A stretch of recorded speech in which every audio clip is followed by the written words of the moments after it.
we open the door, we open the floor for discussion. And first of all, Ms. Azhar.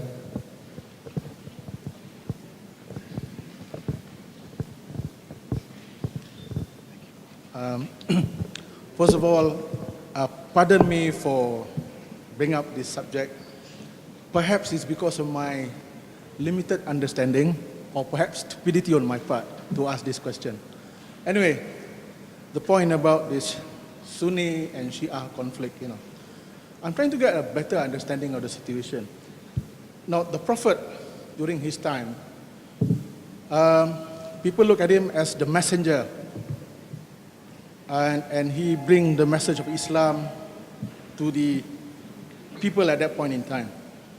So when he passed away, somehow or other, I tend to get this belief that the people at that point in time had this notion that the Prophet, other than being a messenger of God, he was also virtually a head of state. And when he passes away, there need to be a process where a head of state need to be succeeded by someone. And that's when the argument came, should it be the Sahaba, or should it be his direct descendants, But I cannot appreciate why at that point in time, they just can't get themselves organized, rather than look at the person or the individual who is supposed to be a head of state, or just to carry on what the Prophet did, propagate the teaching of Islam. So until today, although it has been centuries ago, it has been given a new lease of life because of recent statements made, and I find it rather sad. No, it's a very tragic thing.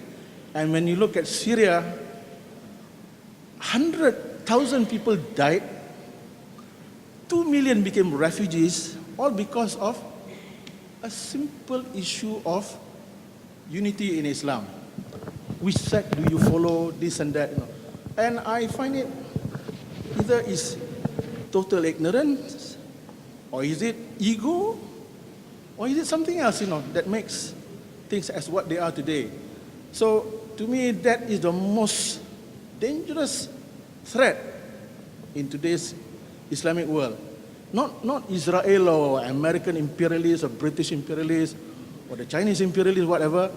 It is that common enemy inside us, inside our mind, that's causing this disunity, and we are the unintended victims. So I seek your comment. What is best to overcome this one? And I've not seen any concrete positive statement from anybody in the world today that can diffuse this tension today. Thank you. Thank you, Mr. Azhar. Yeah, I think this is a very, probably there are two panelists here. We have two different views, and I have a different view as well. But I guess I'll let Mr. Mustafa to start answering the question. Thank you. So the question is how do we overcome sectarianism among Muslims? Well, if you ask the actors in the sectarian struggle, they all have a wonderful solution. They will say, if everybody joins our sect, there won't be any problem. And of course, that solution is actually the problem itself. By saying that others should follow me, this is the right way, and otherwise we'll have the struggle. Of course, here I should drop a note and say that the war in Syria, the civil war in Syria, or the clashes in Iraq, so there you have a problem of a political system and a political culture of total power. Who will get that power is the question. And when there's a dictator, and when that dictator gets toppled or looks like toppling, that it becomes a bigger challenge. And so it is mostly a political problem first, then a sectarian problem. But it has sectarian consequences. Well, my answer to that, the solution, I don't think there will be a time that all Muslims will unite on true Islam. The question is, can Muslims just live together and tolerate their differences? Well, you're Sunni, I'm Shia, I'm more progressive, you're more conservative, I shake hands, you do, you don't, whatever. Can we all say, okay, I do like this way, you do it this way, let's just all tolerate and respect each other? Well, Christians have gone through the same thing. They have killed each other for centuries, for religious sect. Catholic Church was horrible. I mean, in Italy, last summer I was on a trip with my wife actually. We visited a torture museum, and which shows the instrument used by the Catholic Church Inquisition to torture the heretics. Not atheists, they were not atheists at the time, it's 14th century. Just Cathars or then later Protestants who were tortured by the Catholics to come back to the true Catholic faith. They've done this, they've tried this for a long time, I mean for centuries. And at the end, some of them said, maybe we should not kill each other for this. Maybe, because it never ends. I mean, nobody, you can never get everybody on the true version of the faith, let alone the true faith, you know. And then Christians killed each other for nationalism as well. I mean, after the religious wars came the nationalist wars, World War I, World War II. After so much killing, they said what? Let's have European Union, individual freedom, democracy, let everybody do what they want, let everybody believe what they want to, and so on and so forth, after all that experience. We are going through a similar experience right now in Syria, in Iraq, and we're not at least killing each other in other cases, but there is a strong urge to impose on other Muslims the true Islam. It doesn't mean that we can't argue that this interpretation of Islam is better. I would argue that we should not be thinking that, you know, I mean, I would say, well, maybe we should reinterpret what riba is. I would argue for that. But if that person believes in that certain thing, I can argue, I can open their arguments. We need freedom of thought. We need reasoning, and maybe I can convince more Muslims to think like myself rather than that version, so on and so forth. But basic principle should be no violence and no coercion. If we accept these no violence and no coercion principles, every society, I mean, Malaysia will be predominantly Shafi, it's a fact of history. And Turkey will be predominantly Hanafi, and Saudi Arabia will be predominantly Wahhabi. Probably that won't change for a long time. But the question is, can minorities exist as who they are? Do we have frictions between them? Do we have different interpretations of Islam? If we are fine with pluralism, then also we will start to see the blessings of pluralism. Maybe one madhab or one school of thought is better at this, or the other madhab is better at that. I see the gains of that pluralism in the US among Christians. US is a very Christian country. I mean, not everybody is Christian, of course, but maybe 75% of the population is Christian. But all the missionaries, Christian institutions and everything, huge. But what kind of Christian? Zillions.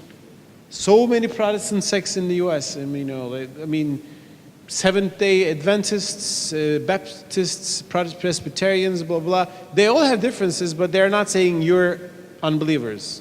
They unite on common Christian values and so on and so forth. So I think we Muslims should come to the same point. And that's actually easier in our tradition. We had less oppression than Christians compared to, historically speaking. One thing we do is to sometimes we religionize political wars. To dominate a political tension, we want to use religious arguments against the others. We want to take God on our side.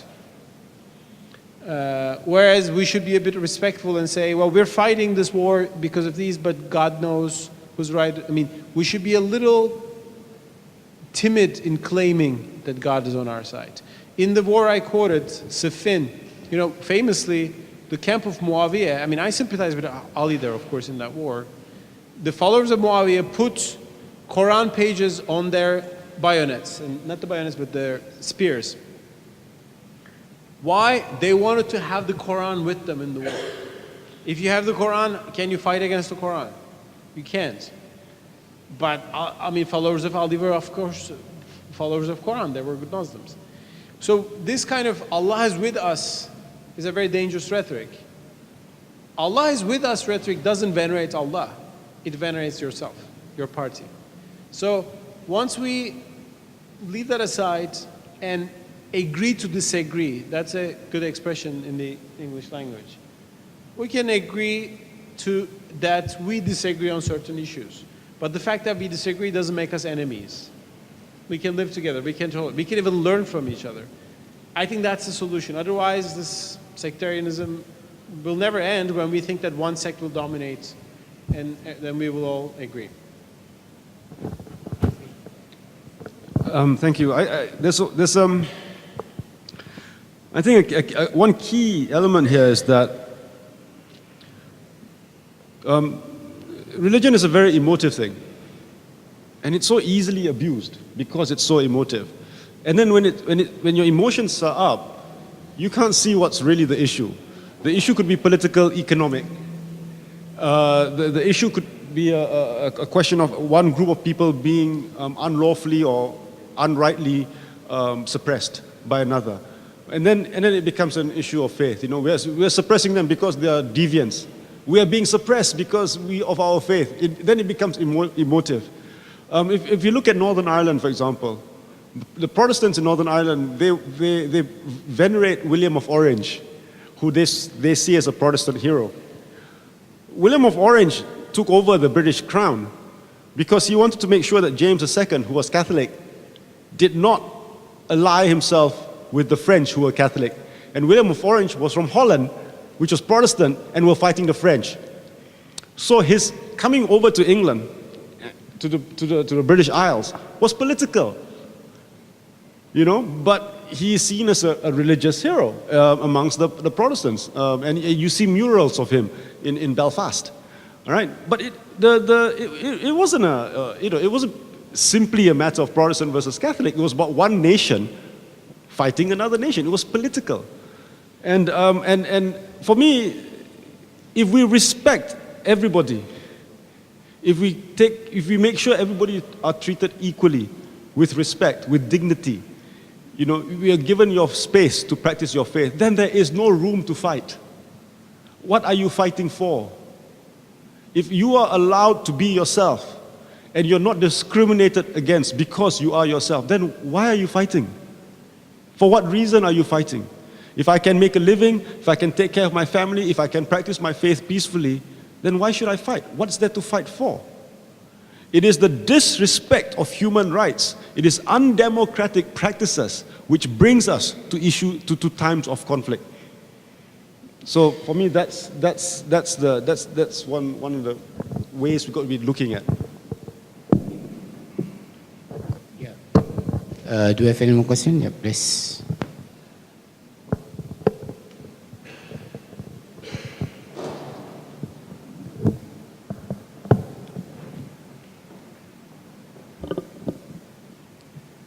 I have several questions. First, about Will you speak louder, please? Louder, please. I have few questions. First, about our collective consciousness on being defensive against the West. What do you think it takes to stop that kind of consciousness, being defensive and being inferior? Inferior, you said? Inferior, like, you know, the Western is, what should I say? Their culture is all encompassing in terms of songs, music, technology, and everything. But in Islam, it seems that some ulamas was kind of wanting to wage a war against them, like all Americans are supposed to be killed and this sort of things. But you kind of can see other people, the Asians, China, Japan, Korea, they embrace this sort of progress. They don't soar into terrorism. So that's first question. Second, you are talking about imposing rules to people. What's your opinion about the Muslimah students in Turkey who believes they should wear scarf, they they should wear hijab. But because of the rules in the university that they are not allowed to wear a scarf, so they circumvent this by wearing a wigs above the hijab, on top of the hijab. What do you think about this? This is another kind of oppression too, I believe.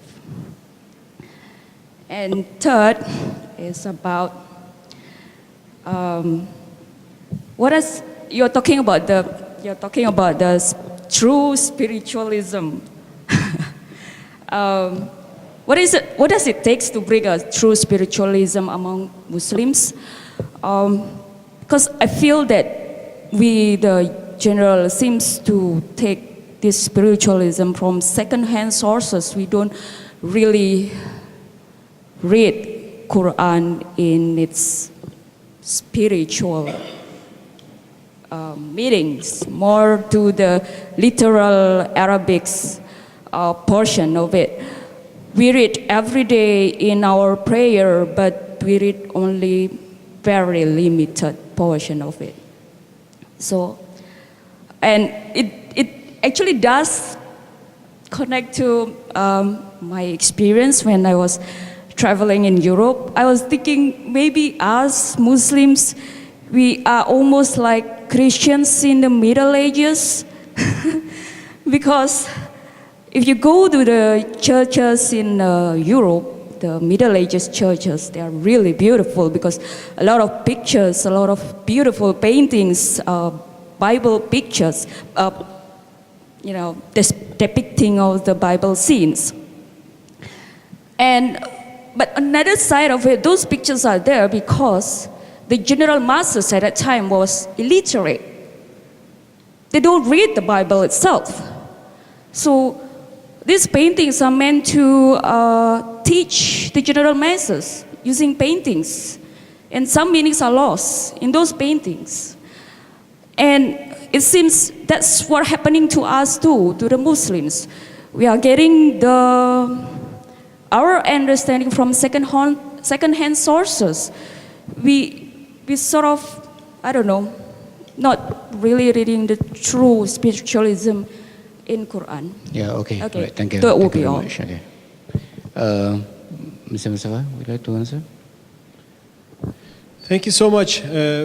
Perhaps you were not here in the first session because I spoke, when I was entering, I spoke about the oppression of hijab in Turkey, and I mentioned this as an attack on religious freedom. Of course, I see the ban on hijab in Turkey as a violation of individual liberty, as an oppression of conscience, and like I oppose the Saudi or Iranian system of forcing women to wear the hijab, I oppose the former Turkish system of imposing non-hijab on women. I think it's both authoritarian, and every woman should be able to decide about what she will wear. Of course, every local custom and value have some influence on our thinking. But of course, I'm against what the Turkish government has been doing, and I'm against what the French and the Belgian governments are doing right now to ban the niqab. And I think that even that is, I don't think Islamically maybe it's necessary, but if people believe so, it's their right. People should be able to wear what they want. Some certain security concerns be in practice. In the airport, you might want to see the person's face. These are legitimate, but otherwise, people should be able to wear what they want. So I'm totally against the oppressive say. So threats to religious liberty can from secularists, authoritarian secularists, or authoritarian Islamists, or authoritarian Christians or Jews in different contexts. So it's authoritarianism that's the problem, and it can have secular or modernist forms as well. With regards to West and us, of course it's a very complicated issue, but here are a few observations. First of all, the West has a success story. It's obvious. It's not a bright story in every ways. In the past 5 centuries, the Western civilization dominated the world, right? In brutal ways as well, by killings, slaughters, colonialism, imperialism, very bad things as well. But also, they invented the technology that we use, much of the sciences.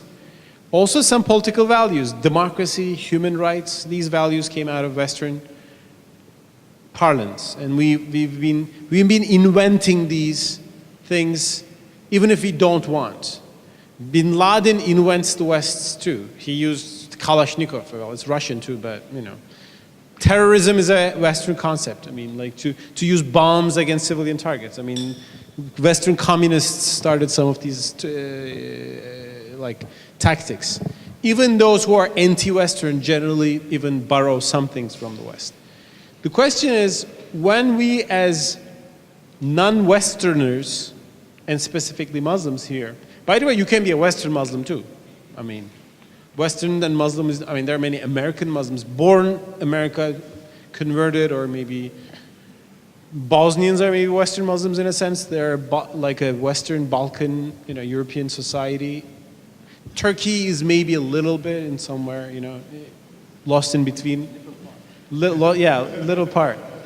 So it's of course not a full category, but if you Christian West, if you say Christian West, okay, we're not a member of the Christian West. So we as Muslims, how should we understand this Western success with its evil manifestations of colonialism and so on and so forth? I think there has been different reactions to this. One was the people who fell in love with the West wanted to be exactly like the West, totally imitate the West, abandon who they are, and try to become fully Western. In Turkey, Kemalism is a part of that Western fascination. For example, Atatürk, Turkey's founder, he had a hat reformation in 1924. You know what was about? The fez, Ottoman red fez, and I think you have the black version of it here. You call it the fez? Sunko?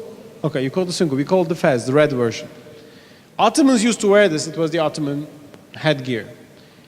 Atatürk said, the fez is banned. Now, everybody will wear the English-style brimmed hat. That became compulsory by law. Now, that was a very superficial example of fascination with the West and Westernization. Even Atatürk at some point banned Turkish music in radios, and only Mozart and Beethoven would be played. So that's a cultural imitation of the West, and I think it was a superficial understanding of the Western success story. So I'm kind of against that fascination with the culture of the West. But is the West successful in science?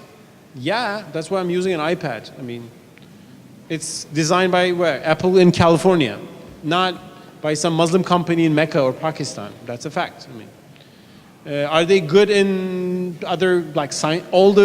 This is the technology. Behind this technology, there's physics, chemistry, biology, philosophy, aesthetics, all the things. Yeah, they've done this. I mean, let's grant that. How they were able to do this, what sciences, what economic dynamics, individual creativity, that success story needs to be understood, and we can take ideas from that and create our own success story. We don't have to listen to Beethoven or dress like the West does, and we don't have to go to church. We will go to our mosques. But how they created the science, technology, philosophy behind this, plus the democratic systems, and we can learn from these. Because they learned from us, and we had learned from the other civilizations. The civilizations learned from each other. So the thing is, in the face of this Western success, one excessive response was to imitate the West.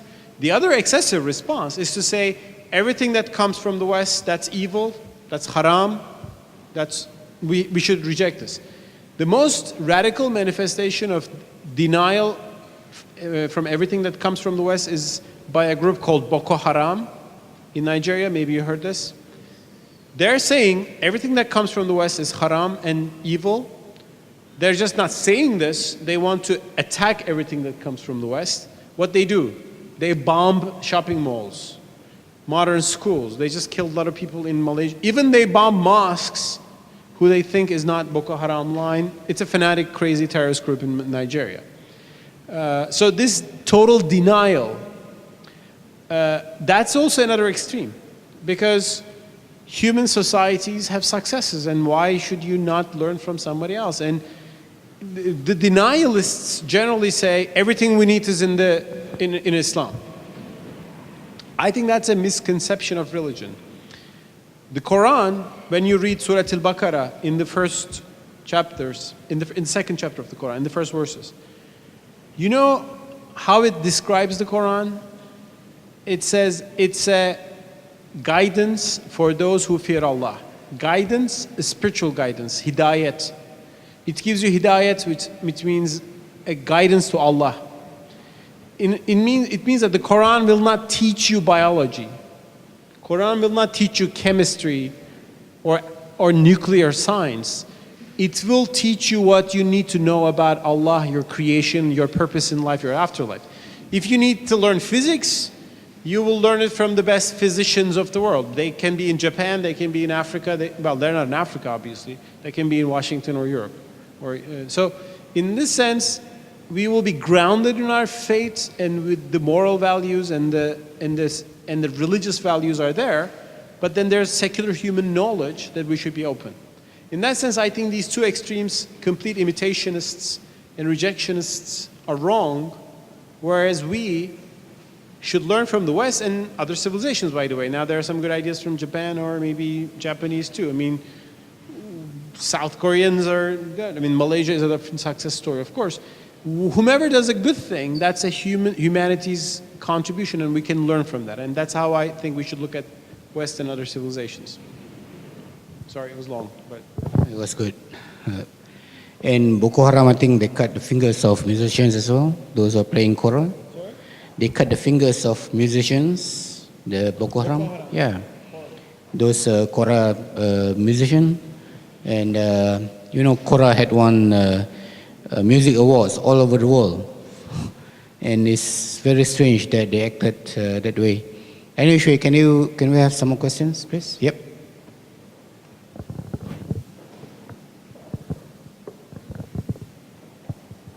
Very quickly, I'd like to hear what would you say to those who say that who argue against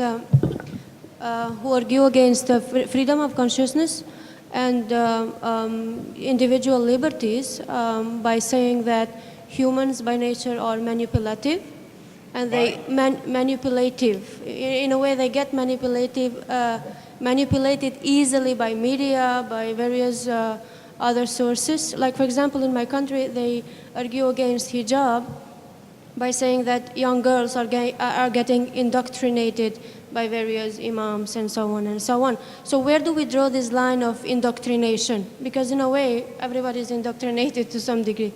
Yeah. Thank you so much. Well, yes, humans are very open to be manipulated. That's why there should be many sources to manipulate them. Not just one source, but competing sources to manipulate them. You should be able to read this newspaper and then opposing newspaper and that paper, and read the online something and talk to this friend and that friend. That's why you should diversify your sources of information. We are inevitably manipulated. I mean, because we live in a certain time in history, our family, we can't choose our family or culture and so on and so forth. We certainly are, nobody is purely subjective. We don't need to be purely subjective, and we cannot be anyway. So we certainly have certain sympathies. We love our nation, our family, our culture, our society, our religion. We're born, at least we're raised with certain innate, biases, which is normal. But of course, if you are exposed to only one certain propaganda, that can be a religious propaganda, that can be a secular, ideological, political propaganda. That's why the best way is to have an open society in which you get different propagandas, and ultimately being exposed to all of them gives you the best chance to at least to make a synthesis of yours. Fashion is a propaganda. I mean, the fashion tells us that if we wear Gucci bags, we'll be very happy, and you have to pay 2,000 liras for it, dollars for it, whatever. That's not fashion? Advertising, okay. But fashion industry uses advertising. Or I don't know, when you drive this car, you'll be so happy and smiling, and maybe you'll drive it and you'll have an accident, maybe it won't. So that is even indoctrination. And our religions certainly are a sort of indoctrination. It tells you something. But the more you can diversify these sources, the more that society will be more balanced, and the more you will have minds that can distinguish between these. That's why freedom of speech is very important. Because if a government, imagine there's a government which says, for example, let's not forget that Western societies go through the problems that we're talking about. For example, scaring people for power. You say. In Turkey, our government has done this, our state has done this, and the current government unfortunately does this again these days. There are traitors, there are threats to our nation, and we should be strong and so. Americans did this through McCarthyism. You know, there was an era that, oh, everywhere is full of communists, they're infiltrating American government. So, I mean, Western societies are prone to the similar problems, but one advantage they had is that there were people who said, this is nonsense, this is just exaggerated fear. And then they argue against this, they can write against this. And some people say, grovingly, yes, yes, this is too exaggerated. But if there was only state TV and state newspaper and no internet, that's the only information you're getting, you can't have a chance to have an open mind. If you're living in North Korea today, you don't have too many chances to suspect the official propaganda, right? Because besides the official propaganda, you get no feedback. You can't turn up and maybe they say all the capitalist world outside is starving, and maybe you think that's the case. You don't have a chance to watch the world to see not. That's why diversifying information is important. That's why being an open society in which government propaganda is balanced by civil society, intellectuals, different sources of thought, and that will balance out each other. That's the only way. Azmi, what are you touching? Yeah, it's actually related to what Mustafa was saying, but it's actually to your earlier question about spirituality. It's up to you, man. That's the beauty of spirituality. No one can impose one idea. It's up to us to find out. I mean, like each of us, each individual, we have our own different path to walk. We have our own different thing to seek. And for me, that's, you know, the freedom to be allowed to make that search is what is important. And of course, the ability to respect others who are having their own search, having their own quest. And it's that respect for me which is key. How you find it, well, you know, it's you. It's not for me to say, it's not for anyone to say. You know, you'll get your ideas from all sorts of places. Maybe, like you said, maybe from your own personal reading of the Quran, or maybe you're the type of person who needs to hear someone speak, you know, to get ideas from someone else. Or maybe you're the type of person who just wants to be alone and listen to music or whatever. I don't know. You know, I don't judge. I think we have some more time. Yeah, Julia first, please. Thank you. My name is Julia. I'm coming from one of the perverse societies, which are normally blamed here by some fundamentalists, and from the country also which supplies the whole world with Kalashnikov. Actually, my question was for Prof. Azmi, as I think I already asked Dr. Farouk about the same thing. You seem, together with the company, with Islamic Renaissance Front, to be one of the most sane voices here in this country. And my question was, don't you feel to be the Vox Clementis in Deserto with the, let's say, auditory we are having here, not that many people we see who came to listen to your voice of sanity. And because what the situation we see here in Malaysia, of course, I'm a far observer, but maybe it lets me see things more clear, that I see there is not only an offer for using Islam as a tool, as a political tool by the government, by the ruling elite, but I think that means there is also a demand for this. So how do you see this division within the society?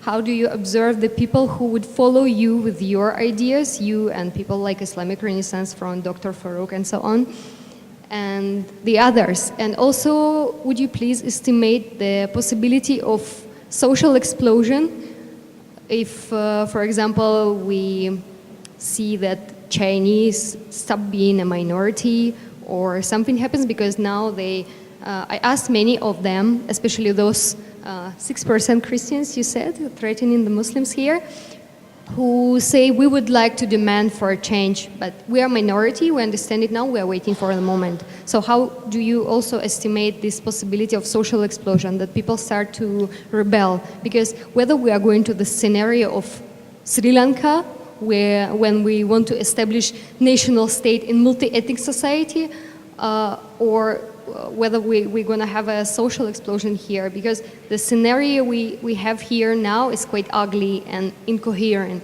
So what are the perspectives and division of the society? Thank you. Thank you, Julia. I guess I'll pass over to Dr. Azmi. If I understand you, thank you. If I understand you correctly, the first part of your question was, how is it about getting the message out to a wider group than this? Is that your point? The first part of your question was it? Right. Oh my goodness. Right. Yeah. I don't want anyone to follow me. Thank you. This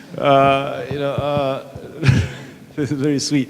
But for me, it's exactly what Mustafa was saying. For the vast majority, I mean, look, all of you young people, right? I've noticed your phones are huge. Yeah, you've all got these giant phones, right? Okay, I want to show you my phone. Okay, this is my phone. Okay, it doesn't even have a camera. It's tiny. I can play games on it. That's about it. But all of you have smartphones. You have access to information, which even in my time I could only dream about. Okay, because you guys all look like Star Trek to me, right? Okay, that's not the people we're talking about.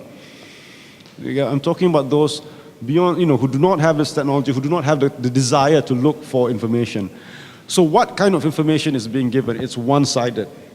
And that's, I think, the problem in this country. It's one-sided, particularly with religious information. People like the IRF, people like Sisters in Islam, bodies which have alternative views, they are just not given the necessary space in the media, in particular the Malay language media. The English language media might pick it up, but that's not who we want to talk to. We want to talk to the majority Malay Muslim community. And the Malay media is completely and utterly against anything like this. And that's a key problem. And I was talking to one of our friends just now. I said, how do we get out of this? Well, we've got to change the government. And then, I'm not saying the new government is very good. But when we change the government, there will be a window of opportunity where we can open up the democratic space. We must take that window of opportunity. Open up the democratic space. Get rid of the Printing Presses Publications Act. Open it up so that there will be more information out there. Because that's what's absolutely needed. With regards to any social explosion, I don't think the demographics will change very much. In fact, it's becoming more and more Malay because of emigration, and also because the non-Malay communities, in particular the Chinese communities, they're very pragmatic. They realize, for example, that if I have too many kids, how am I going to send them to college? They're not going to get government scholarships, right? So the community is shrinking. There's not going to be a demographic shift. I do not see a demographic shift happening. And Malay people, we like to breed. Yeah, we like to have lots of children. Look at Farouk here. I mean, he's got loads. But will there be social unrest? That's the key thing. That's what that's what worries me. I don't think so. Frankly, I'm quite hopeful. I think there could be problems. There could be violence, but I think it would be isolated. I don't think the country will burn, because I don't think most of us are actually thinking like the way the extremists are.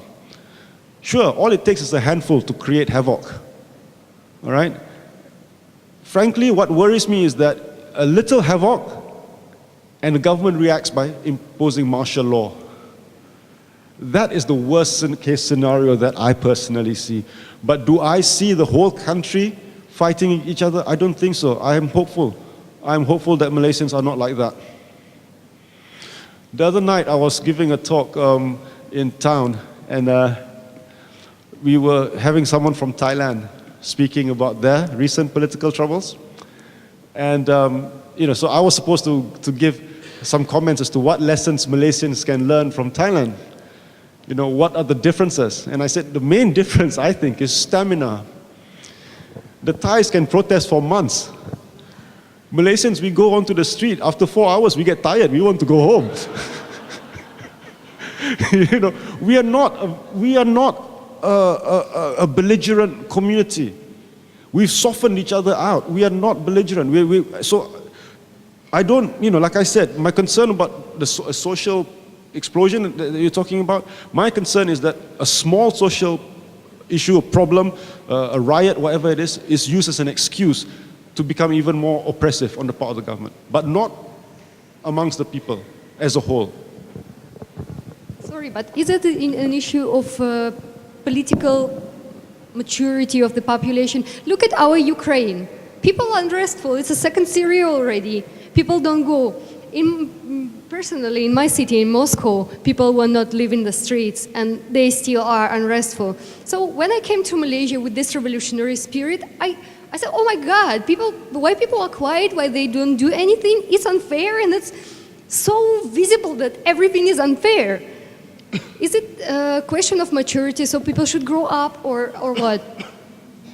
That is partly true, and also it's something which I think we are moving towards. Okay, a greater maturity in looking at issues, and a greater understanding and appreciation of certain values, which is beyond communal. Yeah, values which go beyond communal values, values which go beyond any sort of like small-minded thinking. I think we're getting there. You know, my point is this, that we're doing it slowly because like I said, we're not a very belligerent people. The advantage of that is neither will we be fighting very much. There's a pro and con to it. And in one sense we move slowly because we are kind of like laid back. And it might be impatient, you might feel impatient. Why are you not doing something more? On the other hand, that very same value means that we're hardly likely to go out killing each other. So there's a pro and con to being Malaysians. We're very odd people, we're kind of funny in our own way, Yeah, we still have time. Yeah, please. Yes.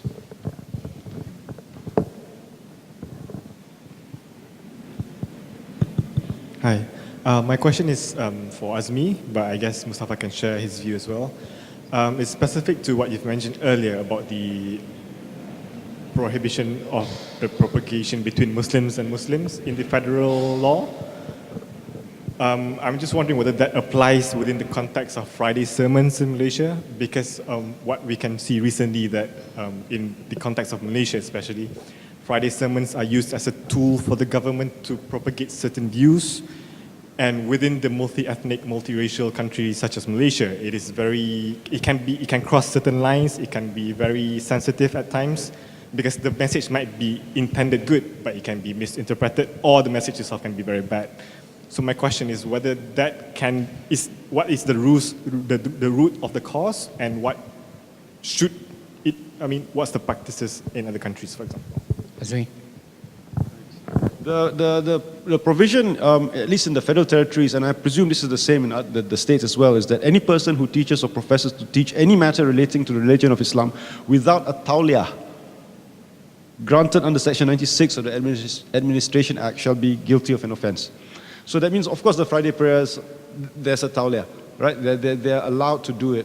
And I don't know, I mean, you're quite young, but there was a point in Malaysia where you could actually go to different mosques, and the sermons would be different. Or even if the sermons were, because the sermons are controlled by the government, you see, and of course they use it as propaganda. All right? But in the past, there used to be mosques where the imams would be a lot more, would not be of the same mindset. And even if they don't do it during the actual Friday sermon, it was the pre-prayer speech, which was the interesting part. And some of these guys were so good that I actually didn't sleep, which is quite a rare thing. All right? But now everything is much, much more tightly controlled. All right? And so you have this this loss of freedom, religious freedom amongst the mosques, which I think is a bad thing. Now, if the control the control is made worse for one primary reason. I mean, if you want to control what's in the Friday sermon because you want nothing controversial to be said, just the usual platitudes, that's bad enough. But at least it's harmless. But now they're sowing hatred in a sacred space. And that is very, very bad. And what can we do about it? Well, unfortunately, it's not against the law. It is the law. We have bad laws, many bad laws. Yes, anyone else? Yeah. I've got a couple of questions. The first one is the concept of symbol of Islam. In this country, we have symbol of Islam. In this country, we have certain gentlemen who are known as the symbol of Islam. And that is passed from one generation to the other based on their lineage. While the gentleman said before this, when the Prophet passed away, and they wanted to decide who should hold the torch of Islam, they decided on who is the most capable to lead Islam. But in this country, it's passed based on lineage. I wanted to get your thoughts on it, whether that makes sense and whether that is contradictory to the whole concept of Islam on the best person should lead the religion. That's the first question. And the second question is there such a thing as the symbol of Islam?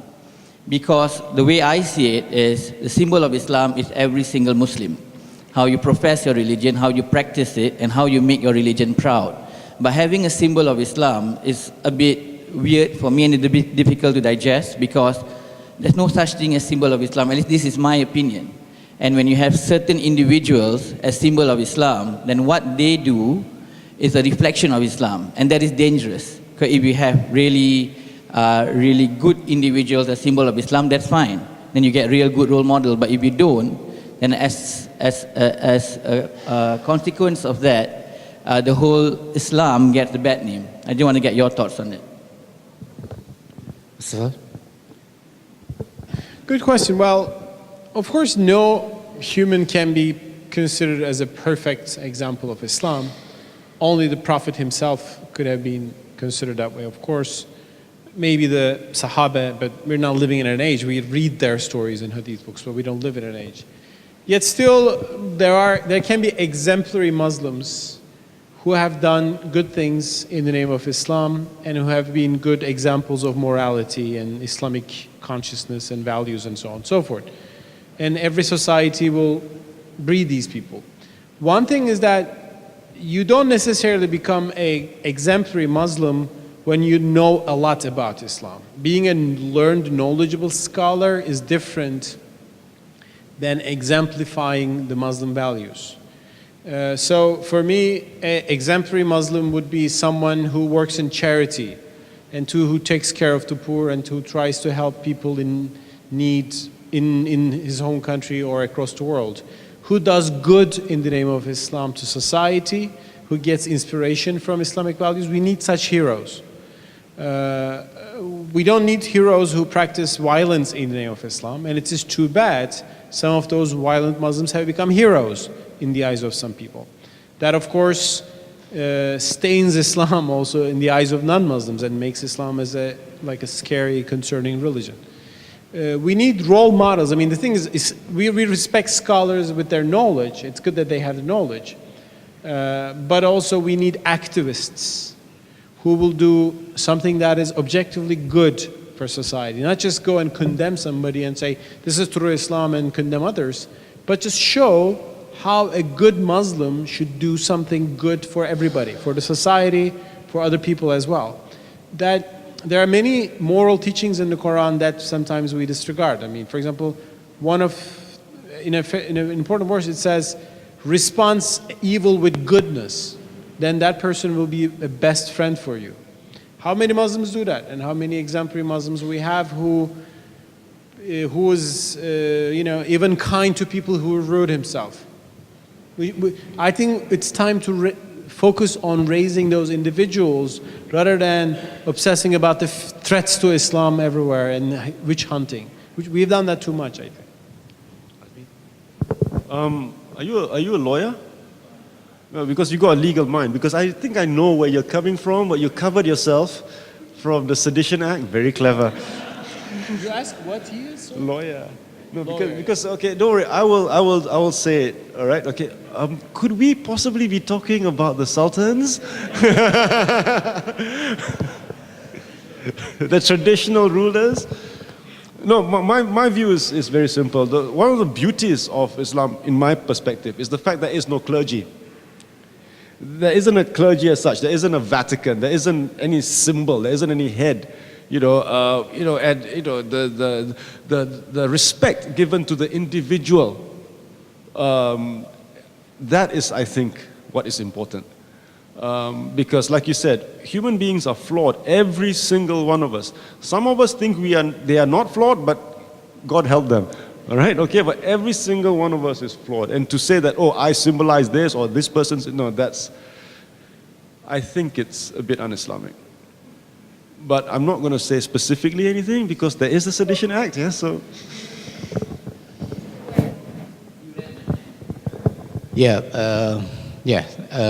Riada? Oh yeah, you can call us, yeah.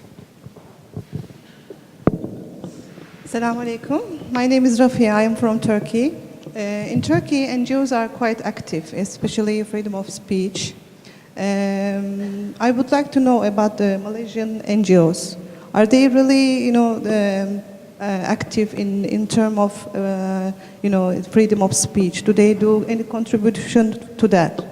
Thank you very much. Yeah, here in Malaysia. Thank you very much.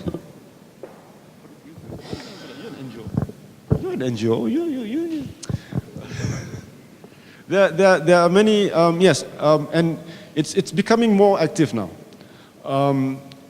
In the 80s, there were only a very few handful of NGOs and individuals who would stand out for this. In the 80s was bodies like NGOs like Swaram, Aliran, not many, but now there's more and more, and individuals too are coming out more and more.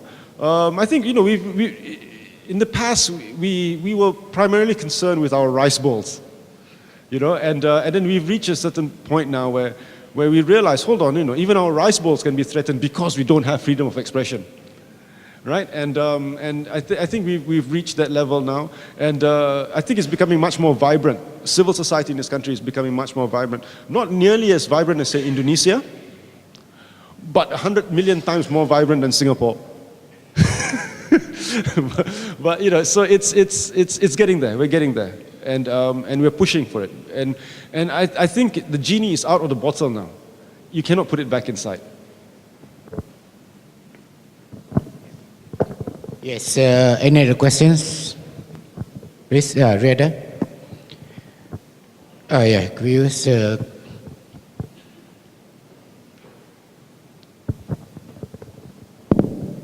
assalamu alaikum. My name is Riyada. I happen to be Mustafa Akil's wife, but that's secondary to what I'm going to say. I wrote a lot of notes, but I'm not going to occupy the time and make it my own thing. I come from Bosnia, and it is incredible to once again realize how many different realities Muslims are living all across the world. Last week we were there when the violent protests were going on after 20 years of people living through misery. I don't know how much you are familiar with that, but when we talk about social unrest, it's possible that even in the most unimaginable situations with the laziest of people, with the most apathetic kind of people, if that is the perception in this country, people come to a point where, for this reason or another, they come to the streets regardless of the fear they might have. So I believe that today it's no longer possible to speak that people are not able to go to the streets for this reason or another, for different realities. In terms of role models, I pretty much agree with 98% of what Mustafa said, except I would like to add that we need a lot of role models, especially women. I could start a whole new discussion on this topic right now. When you spoke about the symbols of Islam, I assume that probably 100% of those symbols are male, right? Absolutely, absolutely, and that is, again, a different topic right now. I'm personally right now learning so much about how our Prophet Ibrahim challenged his own father and how much how much we need to unread the patriarchy that is going on in Islam. But as I said, that's a topic of its own and very passionate issue for me. I would also like to share something from Ali Izetbegovic, whom you must maybe are familiar with, who was the president during the war years in Bosnia.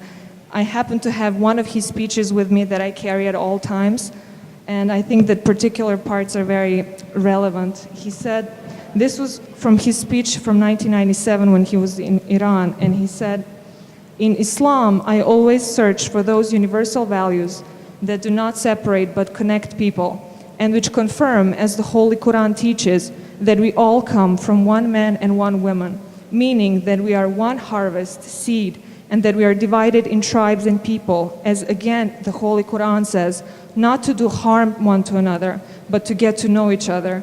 Therefore, I believe, and I will believe, that by serving Islam and Muslims, I will be at the same time serving all people of goodwill."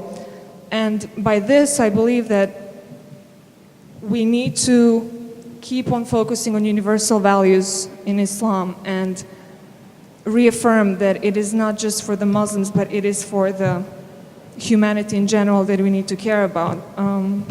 Particularly, for example, and I'll make this short, even though I have many notes. During the war, my country, my people went through genocide that was committed. And when I was escaping from being dead or killed, I was running away from the Serbs with my family, but I was saved by a Serbian neighbor. And in that day, I realized how nuanced the realities of life are, because to this day, I fight to raise awareness about the genocide that has been committed, but I can't forget that it was a representative of the enemy people who saved my life. So I can't pinpoint fingers at any single group, any single nation. I think my conscience would not allow that. And so I could speak a lot more, but I'm not going to take your time, so thank you. Thank you. Thank you, Reza, for sharing your experience. I'll take one more. Yeah. Okay, doctor.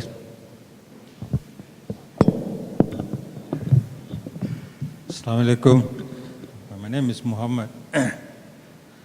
I have two questions. One is not really a question. The first question is, what is Islamic Renaissance Front?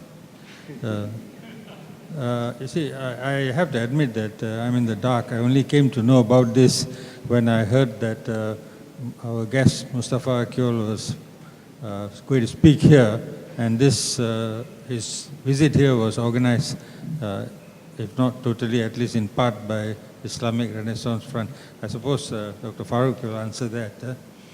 The other thing is, I think Brother Mustafa Akyol may not be aware why there isn't that many street demonstrations and stuff like that here in Malaysia. Because Malaysia is, for all intents and purposes, despite appearances to the contrary, it's a very authoritarian state.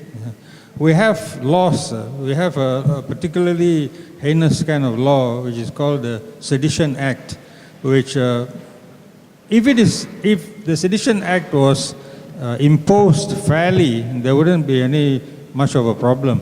But it is selectively imposed on certain people by the government. And we have a guy called the Attorney General who decides whether you will be prosecuted or not.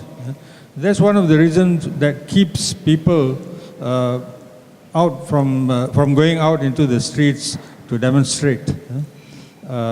We used to have another draconian law called the Internal Security Act, which all but in name has been replaced by another act or acts.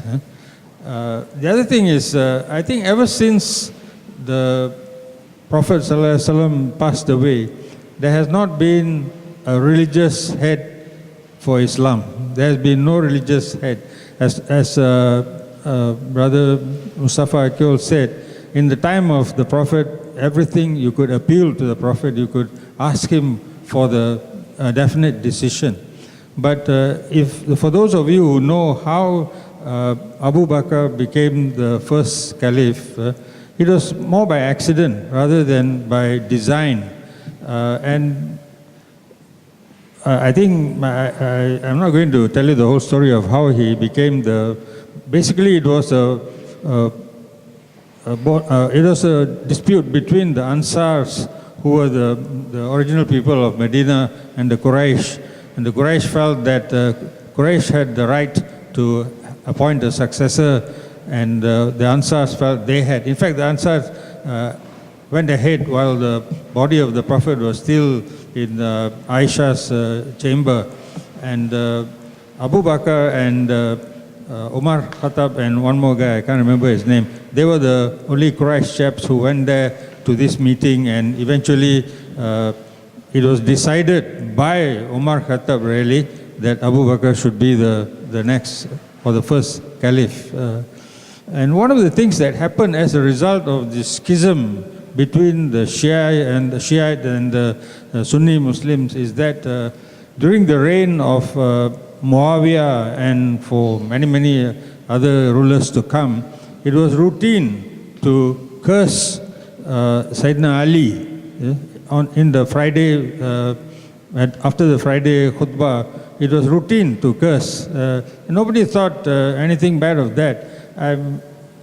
I'm sure there were a lot of ulama who felt that this was wrong, but nobody had the guts to stand up to the caliphs, Muawiyah or Yazid or something, and do that.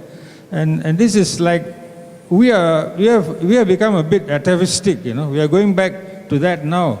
Every Friday after the khutbah, the imam, the khatib says, I don't think he says curse, but he says he asks God to crush the Shia religion, or at least to protect us from them. The thing I mentioned about that there must have been religious people who felt that it was wrong to curse Sayyidina Ali at every Friday, but nobody had the guts to stand up to it. This reminds me of a joke, if you don't mind, about Khrushchev. When Stalin died at I think it was the 20th party conference, Khrushchev denounced Stalin. He stood in front of the party council and said everything was Stalin's fault. Stalin was the guy who did this, who did that, everything is done by him. And right at the back in the audience, one guy was sort of cowering behind, and he said, Khrushchev, you were there? Why didn't you do anything about it? And Khrushchev immediately said, who was that? Who was that? Who was that? And nobody whispered. And then Khrushchev turned around and said, now you know why I didn't do anything. Thank you, Doctor. Thank you so much. I think I'll just answer the first question. Yeah. Quick one, Azmi. Basically, I will send you a few of my articles so you could basically read and know us more. But and I already given a speech, I think a few weeks ago, regarding IRF during our launching of our second book, Wacana Pemikiran Reformis, which I think you should read and then understand us more. In a nutshell, I would say that we are an intellectual movement focusing on reform and renewal and to rejuvenate the Muslim intellectuals, Muslim intellectualism, that's all. Yeah. And I guess I'll give to Azmi. Yeah, just very briefly, I just have one point. When I say that we are kind of like laid back and apathetic, it doesn't mean we don't take action, we do, all right? We have gone to the streets. We were gassed, we were beaten, we were arrested. These were mass movements of tens of thousands of people. But in all this time, we were never violent. And that is what I hope for my Malaysians. We were never violent. They were violent to us, but we were never violent back. And so we will move, but we're not going to kill anyone. Well, thank you for your observations. It is horrible to condemn another Muslim community in the khutbah. Any other Muslim ruler, any other figure, it's Allah knows who's right and wrong. We can, Turkish Islamic scholar Said Nursi, for which I have great respect, he said in one of his writings, he said, every Islamic community, he said the Islamic path, he said, has a right to say, I am the best one, but they don't have the right to say, I am the only good one. I mean, if you're following this tradition, obviously you think that's the best. That's fine. But you cannot condemn others. You can say, in my understanding, the best way of understanding Islam is this way, we follow this, but you have no authority to condemn others. If you do that, then you're arrogant, you're misusing religion, probably for a political cause, or just for mere ego, and to venerate that self, and that religion has no. So on these fundamentals, Muslims should agree that we should not condemn each other, and that there can be different interpretations of Islam.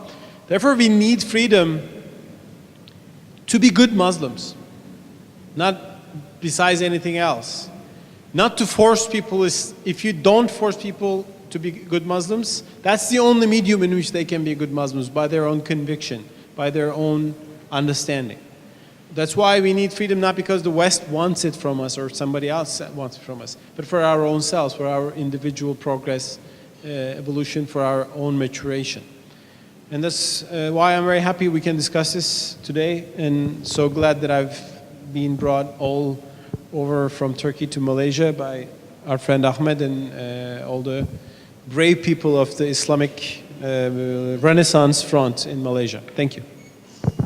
Thank you. And before we close the session, I would like to remind all of you to give your feedback on the feedback forms. And I think I'll just make one last comment about the revolution and about the demonstration and things like that. I think researchers have looked into what had happened during the Arab Spring. And when Muhammad Bouazizi set himself alight, it was because of his exasperation towards the political system and also the economic situation. And even the battle cry of those people in Tahrir Square were basically about economy, about bread and butter.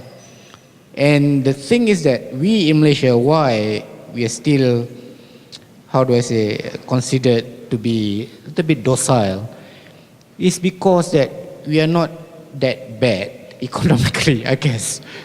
We are not that hungry, right? We're not that hungry. We had spaghetti olio for lunch, right? So, it's very difficult for us to have that kind of anger, to go out to the streets and to demonstrate for days like the Thais. Well, I think that's one of the major problems that we're having, right? Even though the economy is bad, but we are not in a very bad situation like those in Egypt, in Tunisia. Yeah, that's not bad news, yeah. All right, so I think I would like to hand over to the chairman before we close the session. Thank you very much. Thank you, Dr. Farouk and panelists.